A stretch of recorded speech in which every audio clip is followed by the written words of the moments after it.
नमस्कार मित्रांनो, स्वागत आहे तुमचं पुन्हा एकदा आजच्या व्हिडिओमध्ये. मी आहे नरेश टिपाने. तर आज गणतंत्र दिवस, आपला देश 76वा गणतंत्र दिवस मनवत आहे. तर ह्या गणतंत्र दिवसाच्या तुम्हा सर्वांना माझ्याकडून खूप खूप शुभेच्छा. तर आजच्या ह्या विशेष दिवशी मी तुम्हाला एक विशेष गोष्ट सांगणार आहे आणि ती आहे पैशाबद्दलच. कारण मी फायनान्शियल कोच आहे, तर मी तुम्हाला पैशाबद्दलच सांगेन. तर हा जो पैसा आहे, सकाळी झोपून उठल्यापासून आपण रात्री झोपेपर्यंत आपल्याला प्रत्येक काम करायला पैशाची गरज पडते. तर असा हा पैसा आपण 99% कामामध्ये यूज करू शकतो. म्हणजे कोणी व्यक्ती मरत असला तर मरणाच्या दारातून सुद्धा त्या व्यक्तीला आपण परत आणू शकतो पैशाने. परंतु फक्त 1% मेलेला माणूसच फक्त पैशाने परत येऊ शकत नाही. आणि आपल्याकडे जर पैसा आहे तरच लोक आपली रिस्पेक्ट करतात, आणि पैसा नाही तर आपली लोक रिस्पेक्ट करणार नाही. तुम्हालाही माहिती आहे, नातेवाईक आपल्याकडे आले आणि आपण त्यांच्याशी व्यवस्थित बोललो नाही, वागलो नाही, तर ते आपल्याकडे पुन्हा येतील का? ते आपल्याकडे ढुंकूनही बघणार नाही. तसंच पैशाचं आहे. आपण जर पैशाला रिस्पेक्ट करणार नाही, त्याला त्याची जागा देणार नाही आपल्या लाईफमध्ये, तर तो आपल्याकडे परत येणार नाही ना, टिकून राहणार नाही. जसे आपण आपल्या मुलाबाळांवर, बायकोवर, आई वडिलांवर प्रेम करतो, तसंच आपण पैशावर सुद्धा प्रेम करायला पाहिजे.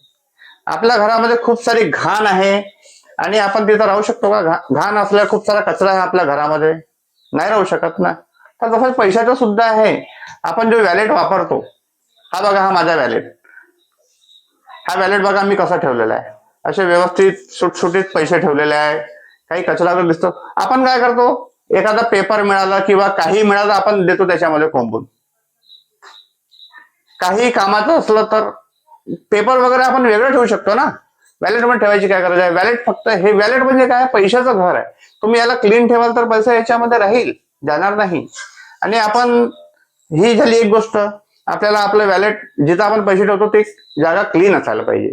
इतकंच नाही, आपण आपल्या तिजोरीमध्ये पैसे ठेवतो तर तिथं सुद्धा असा कचरा नाही ठेवायला पाहिजे, तिथं सुद्धा क्लीनच असायला पाहिजे. आता दुसरी गोष्ट सांगायला गेलो मी तर ती अशी आहे की आपण जर कोणाला पैसे देतोय तर ते आपल्याला चांगल्या भावनेने द्यायला पाहिजे. देताना आपल्याला असं विचार करायला पाहिजे की हे पैसे आपल्याकडे मल्टिप्लाय होऊन परत येणार आहेत. आणि जेव्हा आपल्याकडे पैशाचा, तर आपण असा विचार करायला पाहिजे की हे पैसे आपल्याकडे मल्टिप्लाय होऊन आलेले आहेत. तर असं जर आपण विचार करू तर आपल्याकडे पैसा नक्कीच येईल आणि दीर्घकाळासाठी टिकून राहील. आणि अशा प्रकारे आपल्याकडचे पैसे बूस्ट व्हायला आपल्याला मदत होईल. तर हेच आजचं सांगणं होतं मला. तर खूप खूप धन्यवाद, तुम्ही मला ऐकून घेतलं. आणि असे जे व्हिडिओ पाहत राहण्यासाठी माझ्या चॅनलला लाईक करा, सबस्क्राईब करा आणि शेअर करा. तर भेटूया नेक्स्ट व्हिडिओमध्ये. धन्यवाद.